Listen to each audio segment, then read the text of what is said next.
Hello everyone, आज के इस वीडियो में हम पढ़ने वाले हैं क्लास 12 फिजिक्स का बहुत ही इंपॉर्टेंट टॉपिक जो आपके बोर्ड एग्जाम में बार बार पूछ लिया जाता है, जो है कि वैद्युत चुंबकीय तरंगे किसे कहते हैं तथा इसके गुण की व्याख्या कीजिए। इस प्रकार आपसे क्वेश्चन पूछा जाता है। मतलब सिंपल में कहें तो विद्युत चुंबकीय तरंगे क्या होती हैं ये आपको बताना होता है और इसका गुण भी आपको लिखना होता है। बहुत ही इस चैप्टर का बहुत ही इंपॉर्टेंट टॉपिक है, तो इसको आपको तैयार कर लेना है। यदि आप इस वीडियो में बने रहें, मैं इतना विश्वास दिलाता हूं कि आपको यूं ही आसानी तरीके से याद हो जाएगा। चलिए हम स्टार्ट करते हैं।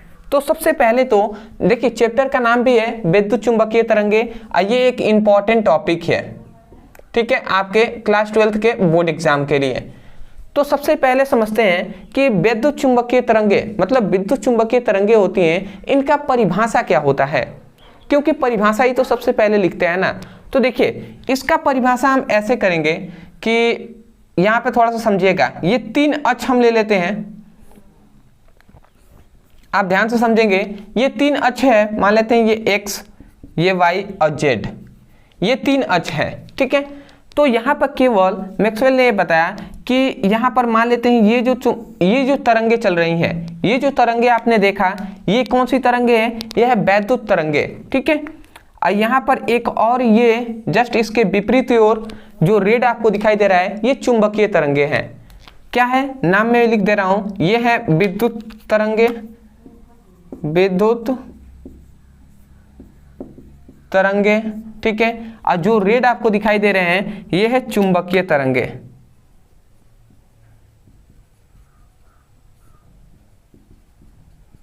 ठीक है जी, इतनी बात आपने समझा। तो देखिए, जब विद्युत तरंगे और चुंबकीय तरंगे परस्पर एक दूसरे के लंबवत, ये एक दूसरे के क्या है, लंबवत हैं, ठीक है। ये जो विद्युत तरंगे हैं और चुंबकीय तरंगे, ये परस्पर एक दूसरे के क्या हैं, लंबवत हैं। तो यहाँ पे यही बताया जाता है कि विद्युत तरंगे और चुंबकीय तरंगे परस्पर एक दूसरे के लंबवत ज्यावक्रीय दिशा में, ये जो ज्यावक्रीय दिशा में, ठीक है, क्या हमने कहा, ज्यावक्रीय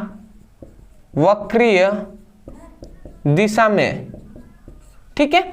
ध्यान से समझेंगे, जब इस दिशा में ये चल रही है ना, इस तरीके से करके ही आगे बढ़ रही हैं, तो वही कहा जा रहा है कि जब विद्युत तरंगे और चुंबकीय तरंगे परस्पर एक दूसरे के लंबवत ज्यावक्रीय दिशा में अध्यारोपण होने के पश्चात, ठीक है, अध्यारोपण मतलब होता है कि मिलना, ये जब तरंगे आपस में मिलेंगी तो इनके मिलने पर जो तरंगे उत्पन्न होती हैं, इन दोनों तरंगों के मिलने पर जो तरंगे उत्पन्न होती हैं, उन तरंगों को ही हम वैद्युत चुंबकीय तरंगे कहते हैं।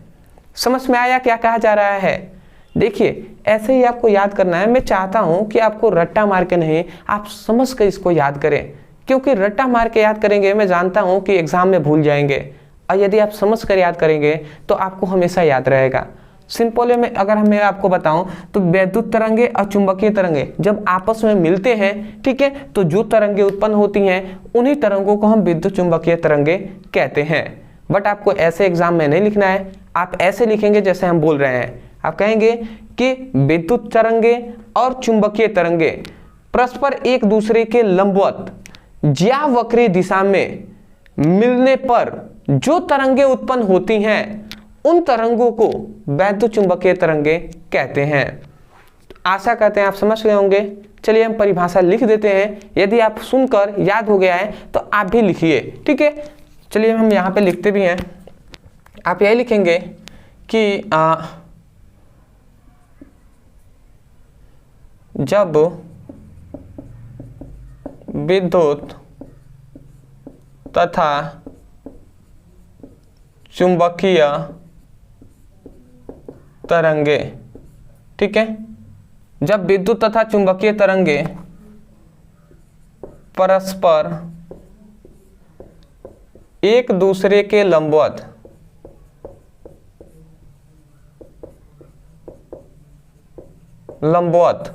ज्यावक्रीय दिशा में, ज्यावक्रीय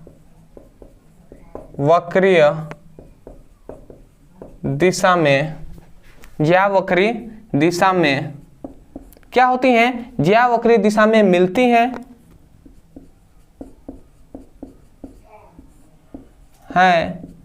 तो जो तरंगे उत्पन्न होती हैं उन्हें विद्युत चुंबकीय तरंगे कहते हैं। चुंबकीय तरंगे कहते हैं। ठीक है, तो आशा करते हैं आप समझ गए होंगे। अदरवाइज मैंने केवल लिखा हुआ है, आपको न दिखाई दे यहाँ पे, ठीक है, तो सुनकर तो आप समझ सकते हैं ना कि जब विद्युत तथा चुंबकीय तरंगे परस्पर एक दूसरे के लंबवत या वक्रीय दिशा में मिलने पर जो तरंगे उत्पन्न होती हैं उसे हम वैद्युत चुंबकीय तरंगे कहते हैं। आशा करते हैं आप समझ गए होंगे। फिगर से भी आपने समझ लिया, बट आपको फिगर भी बनाना है, परिभाषा भी लिखना है, इसके साथ साथ आपसे गुण भी इसका पूछा जाता है कि वैद्युत चुंबकीय तरंगों का गुण क्या होता है, तो वो भी आपको लिख देना है। ठीक है, चलिए मैं यहाँ पे लिखवा भी दे रहा हूँ। मैं यहाँ पे लिख दे रहा हूँ विद्युत चुंबकीय तरंगों का गुण। अब इसका गुण बहुत इंपॉर्टेंट है, तो इसको भी मैं लिखवा दे रहा हूं। देखिए, इसका आपको कम से कम 4-5 ठो आपको गुण लिख देना है। तो सबसे पहला तो ये आपका गुण है कि जो विद्युत चुंबकीय तरंगे होती हैं वो परस्पर एक दूसरे के लंबवत होती हैं। ठीक है, तो आपको यही लिखना है कि यह तरंगे परस्पर एक दूसरे के क्या होती हैं, लंबवत होती हैं, एक दूसरे के लंबवत होती हैं। ठीक है, आप समझ गए कि ये एक दूसरे के क्या होती हैं, परस्पर एक दूसरे के लंबवत होती हैं, जो विद्युत चुंबकीय तरंगे होती हैं। ठीक है, दूसरा इसका, अब देखिए इसका दूसरा जो आपका जो क्या है गुण है कि जो विद्युत चुंबकीय तरंगे होती हैं इसके संचरण के लिए किसी माध्यम की आवश्यकता नहीं होती। संचरण का मतलब समझ रहे हैं, संचरण का मतलब होता है कि इसकी गति के लिए किसी माध्यम की आवश्यकता नहीं होती। जबकि जो ध्वनि होता है, ध्वनि के लिए तो हमें माध्यम की आवश्यकता है ना। जैसे कि यदि मान लेते हैं जहाँ पर वायु ही ना हो, हम जानते हैं कि हम जो भी बोलते हैं वो कैसे, वायु की सहायता से, वायु एक माध्यम है, तो वो वायु के माध्यम की जरूरत होती है तभी जाकर एक आवाज हमारे दूसरे स्थान तक पहुंच पाता है। जैसे अंतरिक्ष में यदि चले जाएं जहाँ पे हवा ना हो, ठीक है, तो वहां पर आप बोलेंगे तो नहीं सुनाई देगा। ठीक है, क्योंकि वहां पे वायु माध्यम ही नहीं है। ठीक है, परंतु यहाँ पे मतलब इतना आप समझ जाइए कि वैद्युत चुंबकीय तरंगे के लिए किसी संचरण के लिए किसी माध्यम की आवश्यकता नहीं होती। आप कहीं भी हैं, ठीक है, कोई भी माध्यम ना हो, जैसे कि अंतरिक्ष में भी आप हैं, वहां पे कोई माध्यम ना हो, फिर भी आप बात कर पाते हैं कि नहीं कर पाते हैं, तो बात कर लेते हैं। तो यही है आपका, तो आपको लिख सकते हैं कि इसकी संचरण के लिए, इसकी संचरण के लिए, इसकी संचरण के लिए किसी माध्यम की आवश्यकता नहीं होती है। समझ गए? मतलब विद्युत चुंबकीय तरंगों के संचरण के लिए किसी माध्यम की आवश्यकता नहीं होती है। ठीक है, तीसरा आते हैं। तीसरा याद रखेंगे कि जो वैद्युत चुंबकीय तरंगे होती हैं इसमें कोई भी आवेश नहीं होता है।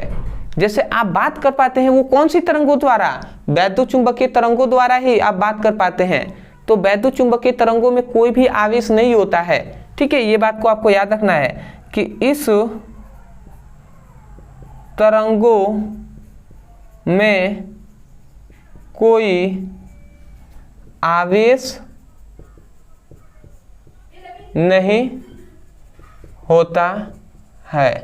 ठीक है, इसमें कोई भी आवेश नहीं होता है। तो आप कहेंगे सर आवेश तो होगा ही होगा। देखिए, आवेश अगर होता, सोचिए सपोज डेट आप बात कर रहे हैं, आपके चारों बगल विद्युत चुंबकीय तरंगे हैं ही, ठीक है, तभी तो कहीं भी आप बात कर पाते हैं। तो बताइए आपको झटका लगता है या नहीं लगता है जब भी फोन लगाते तो? बट ऐसा होता है? नहीं होता है। क्यों? क्योंकि उसमें कोई आवेश ही नहीं है। जब आवेश नहीं होगा तो झटका आपको करंट कैसा लगेगा? समझ गए? चौथा इसका गुण याद रखेंगे कि चौथा आपको दिखाई दे रहा होगा कि जो वैद्युत चुंबकीय तरंगे होती हैं इसका जो वेग होता है, विद्युत चुंबकीय तरंगों का जो वेग होता है वो प्रकाश की चाल इतना ही होता है 3 × 10⁸ मीटर प्रति सेकेंड। ठीक है, इस बात को आपको याद रखना है कि जो वैद्युत चुंबकीय तरंगे होती हैं इनको क्या किया, मतलब इनका जो वेग होता है वो 3 × 10⁸ मीटर प्रति सेकेंड होता है। समझ गए? ये 4 आपने देख लिया। पांचवा इसका गुण याद रखेंगे कि जो वैद्युत चुंबकीय तरंगे होती हैं इसको ध्रुवित किया जा सकता है। ठीक है, नीचे पता नहीं दिखाई दे या ना दे, तो आपको याद रखना है विद्युत चुंबकीय तरंगों को क्या किया जा सकता है, ध्रुवित किया जा सकता है। इस बात को आपको याद रखना है। ठीक है, अगला एक और आपको गुण में याद रखना है कि विद्युत चुंबकीय तरंगे जो होती है वो अनुप्रस्थ तरंगे होती हैं। कौन सा तरंगे? अनुप्रस्थ तरंगे होती हैं। ठीक है, इस बात को भी आपको याद रखना है कि विद्युत चुंबकीय तरंगों को ध्रुवित किया जा सकता है और विद्युत चुंबकीय तरंगे अनुप्रस्थ तरंगे होती हैं। अब आप कहेंगे अनुप्रस्थ तरंगे क्या है सर? तो अनुप्रस्थ तरंग का मतलब जो तरंगे इस प्रकार गति करती हैं उनको अनुप्रस्थ तरंगे कहते हैं। ठीक है, तरंगों के रूप में जो गति करेंगे वो अनुप्रस्थ तरंगे हो जाएंगे। ठीक है, तो सिंपल में अभी आप समझिए कि इस तरीके से जो भी तरंगे गति कर रही हैं उसको आप देख के कह देंगे कि अनुप्रस्थ तरंग है। तो आशा करते हैं कि विद्युत चुंबकीय तरंगों का परिभाषा, फिगर और इसका जो गुण है ये आपको समझ में आ गया होगा। अदरवाइज मैं यही कहूँगा यदि आपको समझ में आ गया है तब जाकर आप चैनल से जुड़ जाइएगा, चैनल को जरूर सब्सक्राइब कीजिएगा और एक प्यारा सा कमेंट कर दीजिएगा।